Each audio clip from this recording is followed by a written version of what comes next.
Hello dear subscribers, today I'll tell you how you can easily fix your problem. So if App Store not working on your iPhone, so how you can fix it. So for fixing it, first thing, just go to the settings and just try to turn on airplane mode, wait a few seconds and just turn it off.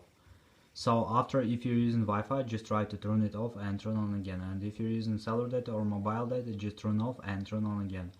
Also you can try to restore your Wi-Fi router, so sometimes it also helps. And if you still have the server, so just try to go to the general, just scroll down, just tap on shutdown, slide to power off, wait a few seconds and just power on your phone again. So just simple restore your phone. And if it doesn't help you, if you still have the server, so just try to